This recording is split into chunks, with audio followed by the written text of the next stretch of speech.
Good afternoon, everyone. My name is Allegra Biery, and I lead Northern Trust's wealth management business in the central region outside of downtown Chicago. We in Northern Trust are so honored to serve as the presenting sponsor for Expo Chicago for the 11th year. And today I'm delighted to welcome you to this exchange stage discussion on the collecting of Gertrude Abercrombie, presented in partnership with Freeman's Hindman. Gertrude Abercrombie was born in 1909 and became a critical figure in the mid-20th century Chicago art scene from the 1930s until her death in 1977. Her paintings are populated with objects and figures of personal significance. With her concise symbolic vocabulary and restrained color palette, Abercrombie created potent images that speak to her mercurial nature and her evolving psychology as an artist. Cats, owls, doors, moons, barren trees, seashells, forking paths, and masked figures all converged in her mysterious works. Abercrombie was active in the jazz scene in Chicago and a friend to many musicians. In fact, she was the inspiration of the piece that was playing as we were gathering, called Gertrude's Bounce. Today's panel will delve into Abercrombie's artistic legacy, her influence on contemporary collectors, her growing market appeal, and her presence in Freeman Hindman's upcoming post-war and contemporary sale. Now I am pleased to introduce our esteemed panelists. John Corbett, co-founder of the contemporary art gallery Corbett versus Dempsey and contributor to the recent publication Gertrude Abercrombie, The Whole World is a Mystery. Copies of that book are available for sale in the MCA bookstore, and actually conveniently, to the gentleman who's just raised his hand to the left also has them available if you'd like to purchase one. Robert Cozzolino, independent curator and Abercrombie scholar. Eric Meyer, collector and major lender of Abercrombie's work to the current retrospective at the Carnegie Museum of Art. Susan Weininger, Professor Emerita at Roosevelt University and scholar of Gertrude Abercrombie. Our panel moderator is Zack Wirsum, Senior Vice President and Department Head of Post-War and Contemporary Art at Freeman's Hindman. Before I turn the microphone over to Zack, I just want to mention that today's program is being video recorded for archival and possible promotional purposes, but audience questions and interactions will not be included. Thank you. Zack, the floor is yours. Well, thank you, Allegra, for the thoughtful, insightful introduction. Thank you, Northern Trust, for literally providing us the platform we are speaking on. Thank you to the Expo, Chicago, Freeze, and Freeman's Hindman teams for everything you've done to put this panel together. Thank you to Tony Carmen for putting Chicago back on the International Art Fair map. Thank you to our distinguished panelists, and thank you to everyone who has come out to hear what we have to say. As Allegra said, I'm Zack Wirsum, Senior Vice President and Head of Post-War and Contemporary Art at Freeman's Hindman. During my 17 years with the firm, I have had the pleasure and privilege of selling dozens of Gertrude's magically simple and strange paintings.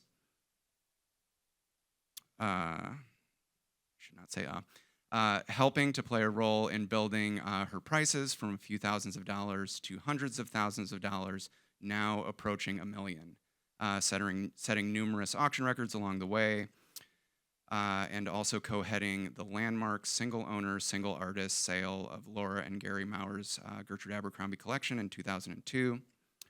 Abercrombie has long been one of Chicago's best-kept secrets, but with the now to the moon pricing and the stunning retrospective at the Carnegie Museum that will travel to the Colby College Museum of Art in Maine and then on to the Milwaukee Art Museum, clearly the cool cat is out of the bag. So without further ado, let's bounce on to the hows and whys of this market magic. Okay, as a further introduction to yourselves, and because everyone loves a how we met story, can each of you share how you were first introduced to Abercrombie's work and what about her and her paintings initially enchanted you? I'll start with you, John. That's a great question. Well, so I think my first encounter with Gertrude's work actually came through, as many things do, from a friend who knew about her, who was affiliated with a group of artists here called the Surrealist Group in the 1960s, who were looking at that time for predecessors. They were looking for artists who were working in Chicago that were working in a surrealist manner that they could tap to be spokespeople for them in a way. And Gertrude did not cozy up to that idea at all, but they continued to love her work, and so they turned me on to her by saying, if you're ever out there, and at the time, it was possible to find Gertrude Abercrombie's work in thrift stores in Chicago. So that would have been in about 2000 or so. And as soon as I was turned on to her work, I started looking at every thrift store I could find. Amazing. Erica, how about you? I probably go back the furthest with Gertrude because she came into my home when I was 9 or 10 years old. I grew up in Hyde Park, and my parents were art collectors to some extent. I was told they bought art before they bought furniture.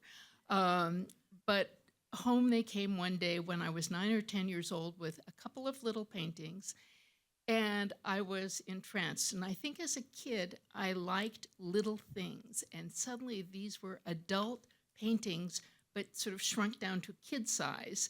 And if you're one who grew up with the Thorn Rooms and the Princess Castle at the Museum of Science and Industry, all of a sudden this was, sort of fit me.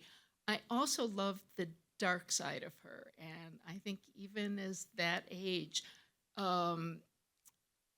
somebody who likes Charles Addams cartoons and sort of deathy things, I was intrigued by that. So to have somebody hanging on the wall, a little picture that had a casket and an open grave lying on a beach with a tent was like, whoa, that's cool. And they just, I lived with them all the years, and then they finally arrived at my doorstep. I was lucky to. So she. Wonderful. And you, Bob? I think I first saw her work in person when I was a senior in high school. I was hanging out with artists. I was a musician, I still am, but was hanging out with artists and going into the city, taking the Rock Island into downtown and going to see shows at the Art Institute and the Museum of Contemporary Art, but also going to galleries because we had unusually a high school teacher who was the varsity football coach. His name was Randall Coe, who occasionally got to teach a humanities class. In my senior year, based on enrollment, he did. So he was encouraging us to go into the city. And I went into Rob Henry Adams' Fine Art because it was one of the galleries he encouraged me to go see. And there was Gertrude's work. Little paintings, a large self-portrait, which I later bought for the Art Institute, for the Pennsylvania Academy of the Fine Arts. And I was mesmerized because I was already kind of interested in some surrealist artists and Ivan Albright and people like that. So that just kind of set me into this mode of knowing that there were artists all the time who had been working in Chicago. And I think I just never kind of went back from that. I wanted to know who was making art in my backyard and what had they done. And, the tone, the feeling of the paintings is, I think, what really moved me the most. So that was probably when I first saw the work. Incredible. And Susan? I worked at Roosevelt University for many years, and I worked with a man named Don Baum, whose name is familiar to a number of you, I'm sure, who was a wonderful artist, and very, very close friends with Gertrude Abercrombie. When she died, he was the artistic executor of her estate, and he turned to me because I was the art historian, and he said, I'd sort of like somebody to write something about Gertrude Abercrombie. Would you be interested? I had no idea who Gertrude Abercrombie was. I was trained in Northern Renaissance and medieval art, and I had 2 small children, and I knew I wasn't going to Europe anytime soon. And I thought, this might be really interesting. And I had the opportunity to meet many, many people who knew Gertrude personally, who collected her art when she was alive, and to see that work in situ in their homes. And it was an incredible, eye-opening, wonderful experience. And it was an eye-opening experience to Gertrude, but also to, as Bob said, all of the other wonderful artists who were working in Chicago who were not recognized anywhere outside of Chicago at that moment. So it was just, I thank you, Don. I thank him for many things, but that's one of them. Yes, thank you, Don, indeed. What a wonderful service you provided the world with that. Susan, I'm going to stay with you and ask another question. So Abercrombie's work is both deeply personal yet enticingly accessible. In large part, this is due to her frequent use of herself as subject matter, both literally and symbolically. Gertrude famously stated, "It is always myself that I paint." Can you shed more moonlight on her unique approach to self-portraiture, and in turn, what this reveals about her as both an artist and as a presented artistic persona? Okay, well, you stole my line because I love that. I love that she said, "It's always myself that I paint," because it was, even if she wasn't in the painting, she's there. She developed this whole array, and you see some of them in the slides that you're looking at, of personal symbols that she used over and over and over again. And they weren't just things. They were things that belonged to her, things that were important to her, things that had meaning to her. And you see, for example, the cats that are in every other painting. She always had many, many cats in her household. When she was pregnant with her daughter, Dinah, her only child, she said, "I can imagine giving birth to a cat, not a human." So you can see that there was a very close relationship to cats. When I look at paintings of cats in a room without Gertrude, I know she was there. And it's true of the owls. You see some owls right now on the screen. And it's true of the empty rooms, like the room that you see on the screen here, filled with her Victorian furniture. It's her room, and it's a room that is tightly sealed. It's a room you can't get out of. It's almost empty. They're very austere rooms. And I began to realize that those rooms were really self-portraits. They were rooms that conveyed feelings of insecurity and loneliness that you would never expect that a person like Gertrude, who led a life of partying and being surrounded by people who loved her, you would never expect that those were feelings that she might have. But like all of us, and I think I can speak for everyone, there are moments when we all feel that way. And I think that that's part of the reason we can all identify so closely with her work, that it's so resonant. I could go on for an hour, but we don't have any time. So I'm saying goodbye now. Well, thank you for that, and thank you for speaking for all of us so eloquently. Bob, I'll turn to you now. Gertrude is most frequently described as a surrealist. Perhaps she is more accurately a magical realist. Is she one or the other? Both? Something else entirely? There's a distinctly Chicago quality to her work with a touch of self-taught. Where does her work fit into the greater art historical landscape, both micro and macro? What artists influenced her, and who is in her artistic circle? 5 minutes. Yeah. I plead the fifth.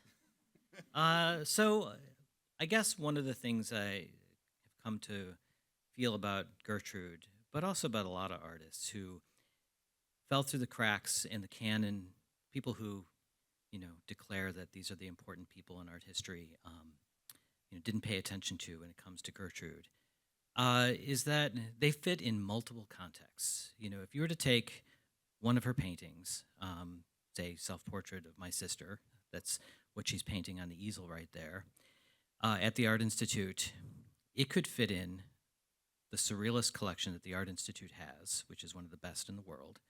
It could fit in the American art collection with portraits and self-portraits in a realist tradition.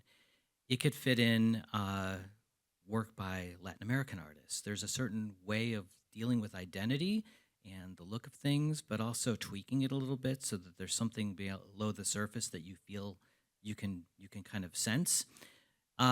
I think that it fits into lots of different kinds of traditions simultaneously and always has. And it's great to see that people are finally kind of coming to that who don't live in Chicago and understanding that she's always fit in multiple contexts. She fits in a musical context. You know, she, in her lifetime, as Susan so beautifully articulated, you know, she was an industrious worker. She was making some paintings that really required time when she was at her best. And she showed them at art fairs outside in Hyde Park, but she also was showing at major museums in group exhibitions. She had exhibitions at the Hewitt Gallery, which showed George Tooker and John Wilde and other kinds of people who've been called magic realists at mid-century. So people paid attention to her work, and she was already fitting in these multiple contexts and showing with multi-generational artists. I think that's the best way for somebody like Gertrude to be seen, not to be understood in one kind of box, because I think she obliterates the box. And I think her work is so resonant, and for what you said, I think she really appeals to us because we can all see something of us in Gertrude's work, that to put her in one particular category is a disservice to her. And art history loves to do that, and museums love to do that. They want to know what is the identifiable bin to put the artist in. But her closest friends were artists like John Wilde in Wisconsin, or Dudley Hubler, who also was in Wisconsin, and Carl Priebe, another Wisconsin artist. And she wrote to them almost every day for a couple decades, exchanging ideas, telling them about her experiences, sharing personal stories, and sometimes, you know, talking smack about the art world and about how abstract expressionism was getting more attention, and shouldn't our paintings sell like hotcakes because we have this love of the tale and the story. So, you know, she has qualities of surrealism because there's some dream imagery and that actually come from dreams, and she painted sometimes very precise things that look like they exceed realism. But again, I think, you know, John can speak to this better than me. She also has a musical quality and fits with other aspects of American culture that get away from isms and sort of art labels. I love that. I love her obliterating the box, which she certainly does. Erica, I will now turn to you. Hyde Park, home to the University of Chicago, has long had a reputation of being on the forefront of forward thinking and innovation, with the Hyde Park Art Center and the 57th Street Art Fair being touch points of connection between artists and the broader community. What was the cultural atmosphere like growing up there? Living a cat's swing away from Abercrombie's house on Dorchester, how aware were you of her as an artist and a neighborhood character? You're right about all of that. I think that the thing that occurs to me, going back to your mention of Don Baum, so as a kid, I took art lessons from his wife on the top floor of their home. I associate his work with babies in meat grinders. And you said I like the dark stuff. As do I. And so it was sort of all around. I was thinking back to, as kids, we would bake cupcakes in advance of the 57th Street Art Fair and put them in little boxes on strings and walk around like cigarette girls selling. So we were exposed to the art at a very early age. So it sort of just seemed like it was part of the fabric. The Hyde Park Art Center was another place we all trotted off on a Saturday to take art classes, and people were sort of floating around there. I think in terms of encounters with Gertrude herself, I was of an age that I don't have a recollection of that. However, my older sister absolutely does. And we were chatting about it, and she said, oh, yeah, I remember she was not a pretty woman, and she would sort of go through the neighborhood in sort of scary clothes. I grew up on Blackstone at 58th Street. Gertrude was between 58th and 57th on Dorchester, one block over. Another dear friend of mine whose family was one block also collected Abercrombie. So they were scattered around the neighborhood, and I've uncovered some in the last, I don't know, a couple of months that surprised me. People have been dying, and suddenly they are. But I think so. My sister described her as scary looking, witchy looking, going along in sort of odd black clothing, and including the hat, which I'm like, you're kidding, really, a hat? And I think, oh, and one other odd thing came along is I met the fellow who, he and his wife bought the house from the estate. It was one of a row of Victorian houses on Dorchester, and said when they went in, they bought the house, but it took them so much white paint to cover up the dark gray, navy blue. So the rooms were painted these very dark colors. And I think the white marble, fireplace they saved or whatever. But so that's kind of the I wish I could say, yes, I saw her walking down the street carrying a grocery basket, but I'm not sure I did. I may have encountered her, other artwork came into our house from Richard Hunt selling as a 17-year-old at the 57th Street Art Fair. And so there was a lot of that. Amazing, amazing. John, I will turn to you now. With opera singer parents, a music critic husband, herself an accomplished pianist, and also the muse of the jazz tune that we heard earlier, Gertrude's Bounce. In many ways, music played as important of a role in her life as painting did. Can you tell us more about her friendship with jazz musicians, her infamous jam session parties, and how music, jazz in particular, manifests itself in or informed her paintings?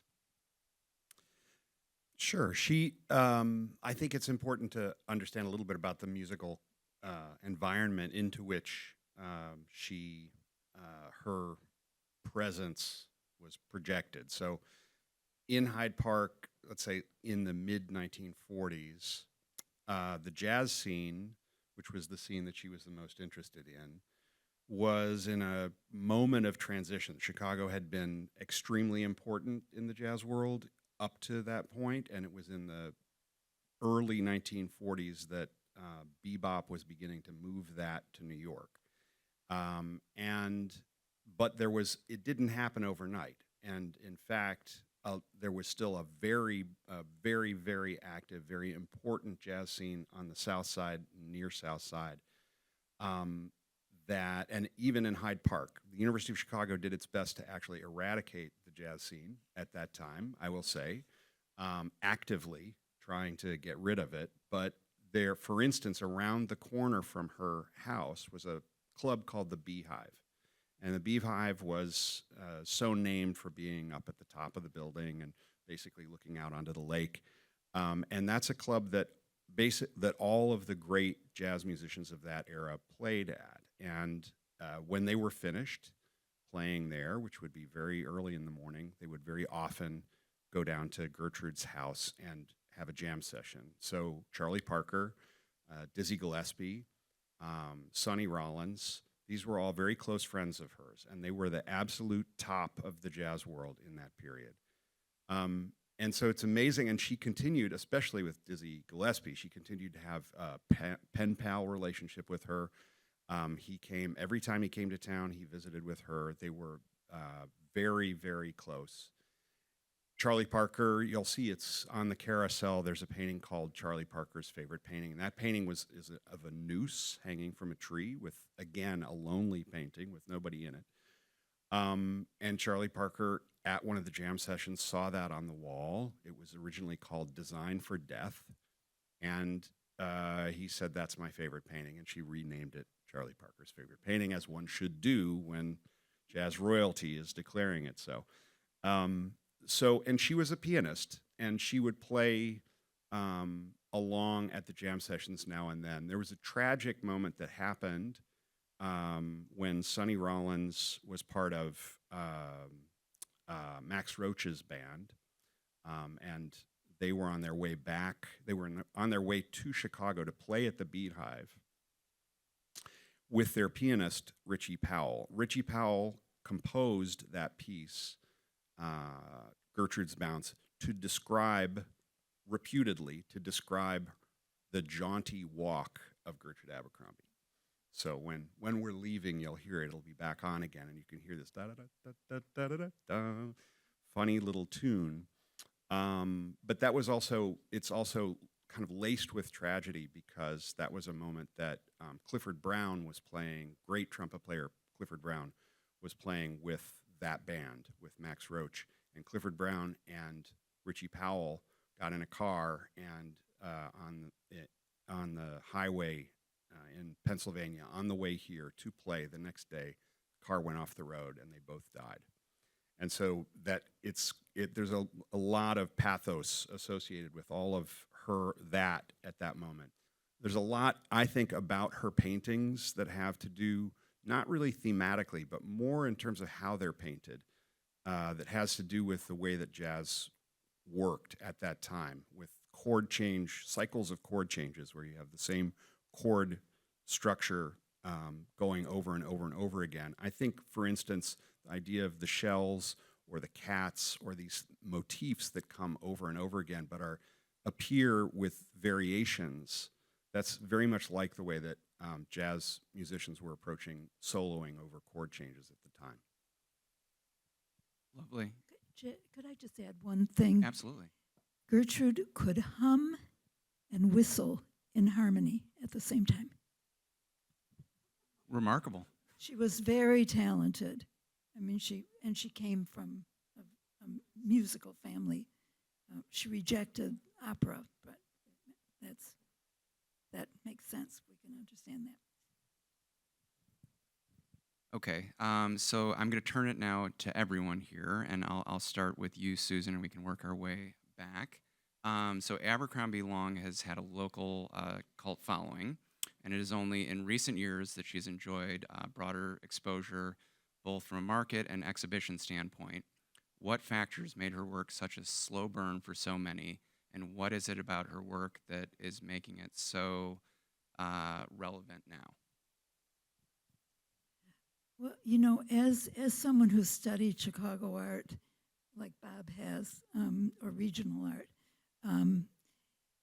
nobody cared about what was going on here in the Midwest when Gertrude was at her peak. We could do anything here. So I think that's one of the reasons we find so much really interesting, sort of quirky art here in Chicago and the Midwest, because artists had the freedom to do whatever they wanted, because there were nobody was imposing a certain style or a certain set of rules. And I think a lot of the reason why we hadn't heard of her nationally and that she hadn't enjoyed this kind of popularity is simply because she was from the Midwest. And I think I'm going to thank Dan Nadel, who some of you know. In 2018, the Elmhurst Art Museum had a show of Gertrude Abercrombie's work. And Dan Nadel, who was a man from New York who had become very, very interested in the Imagist artists who were a post-war, Parallel, more than kind of. post-war, Yeah. a group of artists who have enjoyed national reputation and enjoying more and more of a national reputation. He had become very interested in the Imagist artist, and he had brought some of their work to New York and written about it. He happened to see this Abercrombie exhibition in Elmhurst, which probably very few people even here in Chicago saw. And he brought it to New York, to Karma Gallery in 2018. It got a review in the New York Times written by Roberta Smith, then the major art critic in the New York Times. And I think that was the moment when Gertrude Abercrombie's work really, really took off. I think there were people who appreciated her prior to that, but it didn't have the same, it wasn't a rocket ship at that. So that's how I would see it. And of course, I think that there was a mistake made in not appreciating her earlier. And thank goodness New York caught up. I mean, there's so many different factors here. I think Susan's right that people for a long time outside of the Midwest were just not valuing what was going on in Chicago. And meanwhile, Chicago was doing its thing.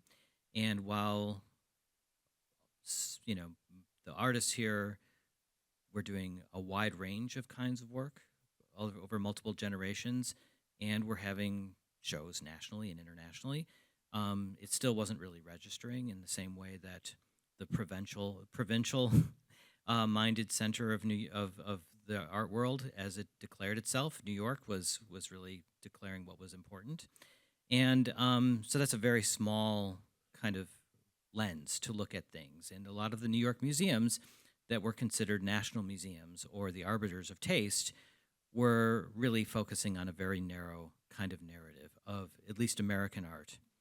And so Gertrude wasn't in those museums, and a lot of Chicago artists weren't represented in those museums right away. And I think while Gertrude was making her work in the 50s and the 60s, art history was dominated by a formalist approach that really favored abstract art. And it affected the way museums bought, the way museums' permanent collections were hung, particularly at the Museum of Modern Art. And a lot of the things that were happening here that I think were most exciting were not part of that. And neither was surrealism. And so that, you can't really underestimate how much damage that did and how that's had to be undone.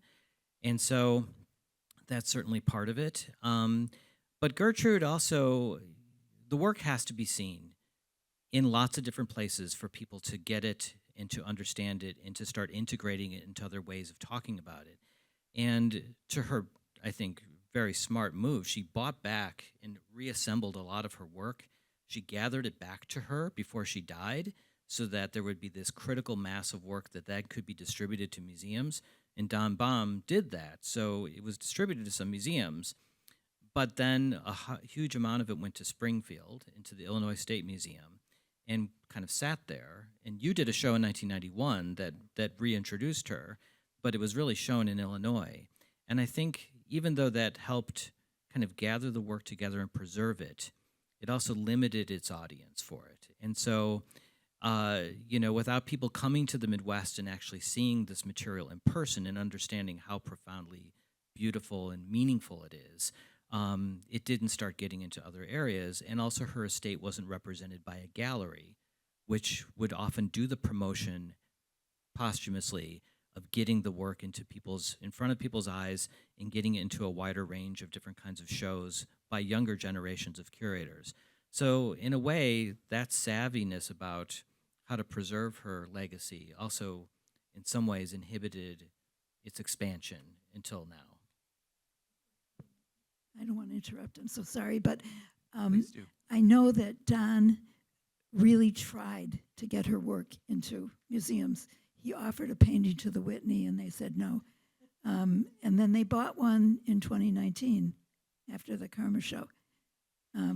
So it wasn't that he just distributed them to the Midwest. Those were the places that would take them. Thank you for mentioning that. Lay point of view on all of this is, I think the physicality of her work being so small. I think a lot of people buying art these days, if they're going to pay high prices, they want people to see it. They want to splash it on their whatever wall, or they want to donate it to a museum and have it seen. So I think the physical smallness of it and the fact that you have to get up close to see it, and it's like, oh, come see my Abercrombie. I think but I also think the other thing about things getting out is the internet. And I think the exposure to images and just picking up a name and then going to Google after you see it written up in the paper, and suddenly it's like, oh, look at this. And you look at something like this and you think, oh, that's like 2 feet by 3 feet. No, not exactly. So. I agree with the basic premise of the 1950s and 60s aspect of the way that you guys framed it. I'm not sure I agree with the 30s and 40s aspect of it, because I think in the 30s and 40s, American art had a much more democratically expansive sensibility. So there was the Works Progress Administration, WPA, meant that there was art all across the United States, and there were mechanisms for the understanding of that art and publicizing of that art across the United States.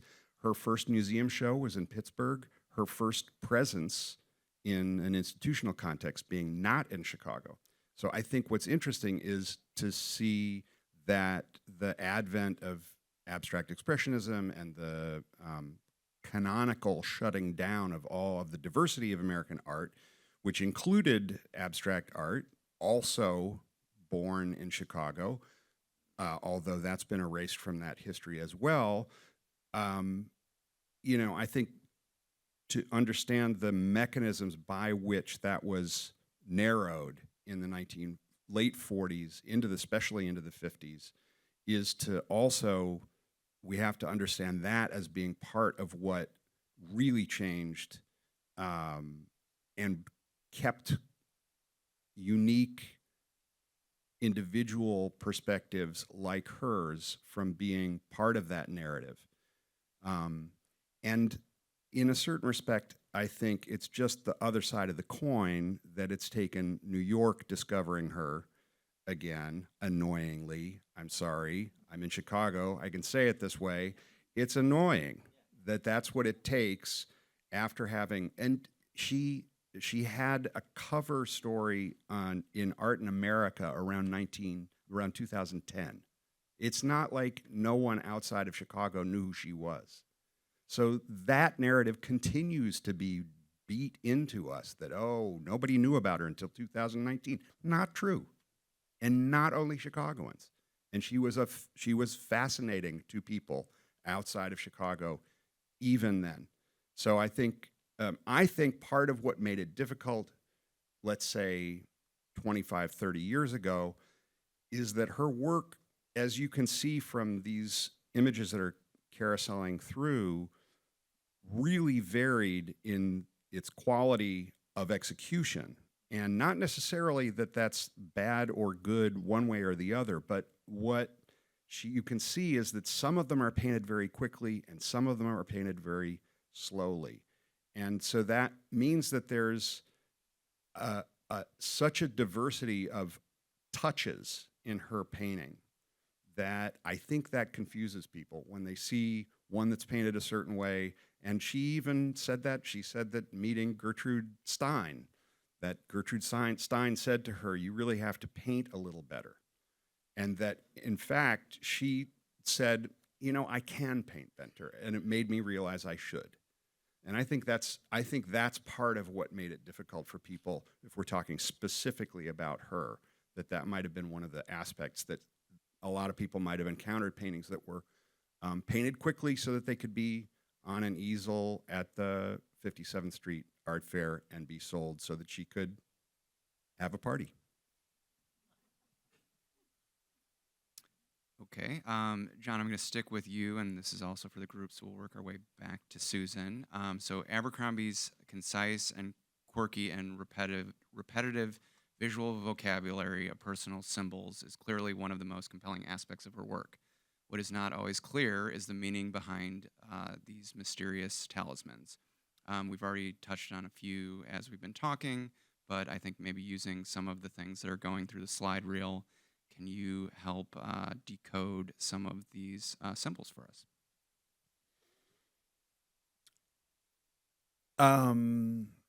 Yes. I mean, I have my own thoughts about some of them. But I think the mystery of them, I mean, we're looking at Countess Nerona right now, for instance. And Countess Nerona is certainly partially a projection of her onto this character. It's not exactly a self-portrait, but she painted a painting called Self-Portrait of My Sister, which is itself a great title and a really fascinating concept. And she didn't have a sister. Right, exactly. So I think the mystery of the paintings is itself. I mean, Countess Nerona, for instance, that refers back to The Haunted Hotel, which was a series. It was a serial novel written by a now largely obscure British writer, kind of Gothic writer of the same era, exact era as Charles Dickens, and who was neck and neck with Dickens for being popular. And then Dickens completely eclipsed. What was his name again? Wilkie Collins, right. Yeah, Woman in White and the Haunted Hotel. And so Countess Nerona, which is actually should have been the Countess Nerone, was spelled differently from how she spelled it. She misspelled it, probably willfully misspelled it in her paintings. So that's a specific reference, but that's a reference that would not necessarily have been something that everybody would have known, but it was meaningful to her. She put it in the paintings. It gave a certain gravity to the paintings for her. And I think all of these are personal, and that's a characteristic of Chicago art that carries very much through from this era to the present, that the idea of the personal in these paintings is a characteristic that is very different from the way that, for instance, pop artists in the 1960s and 70s were working in New York, where a certain kind of impersonal quality was part of what they were interested in. So I would say I also am happy for these to remain mysterious to me. I like that. Erica, thoughts? Ooh, then I can ask all of you about why is the one painting the only one I've ever seen with a casket on a beach, and a freshly dug grave, and it's dated 1948, which it's like, wait a minute, she had so much ahead of her, and to be depicting presumably one's own death is a little, I should turn to you, Susan, and ask you what exactly was going on in her life at that time, because I don't know. The death of her marriage, maybe. Ah, the first one. Yeah. Okay. No, she was divorced and remarried. By And 48. In 1948. She, according to my conversations with her daughter Dinah, she ensured that her husband had a new wife, somebody who he could be with, because she wanted to be with this other man, and they divorced, and she immediately remarried. And she did do other paintings that refer to that during this time. There's a painting called, I don't think it's come up, Between Two Tents, which is she described it actually as a sort of transition from one life to the next. And I think there are other paintings also in which she was dealing with this. Yeah, the very thing. diptych, Tree of Life diptych Right. is also Yes, the same right. thing, which has Right. the new husband as in one as a tree, and in the other one she's the tree, and yeah. Right. So that was a big moment. Thank you. Clearly. I'm obsessed with how artists deal with the intangible. And Gertrude Abercrombie was a lover of the unseen world that she could sense. And so there's so many passages in her correspondence and in her sort of writings in her archive where she talks about hauntings in the house, talking to people about spirits in the house, walking through a graveyard and seeing a mysterious light and getting excited and running through, with a friend. There's one anecdote where she and somebody who was living in the house was hearing a bass being played all night and kept them both up. And in the morning, the person in the who was staying with her said, "Why were you playing the bass all night?" And she said, "I thought it was you." And it turned out that it was a bass player who had died. He was in another car accident, and she said, "Oh, well, it must have been him giving us a concert." So she believed in this idea of the world of spirits and magic and things that permeated the world that could be kind of rekindle our sense of the wonder. The moon, for instance, was always this magical object that she claimed that was hers. Like she could reach up and grab it and put it in her pocket. And so there's always these references to these things. And I also feel like the cats are these indicators that are creatures that can kind of move back and forth between two different worlds. So I'm always looking for that. But I'm also looking for that again, get back to the personal, references to her friends that are in jokes or that only they would know that are in these paintings. The eggs are probably referring to Preby, who is a bird watcher and also collected eggs and painted eggs. There's sometimes letters that are addressed to them or from them. And so there's little notes that are specifically for her friends. They're just such beautiful human touches that are about these relationships that she cherished so much with close artist friends. So I'm always looking for that kind of stuff in the work. But like with John, I think the best thing is to kind of let there be a mystery into them. But I also think they're open-ended. Wonderful.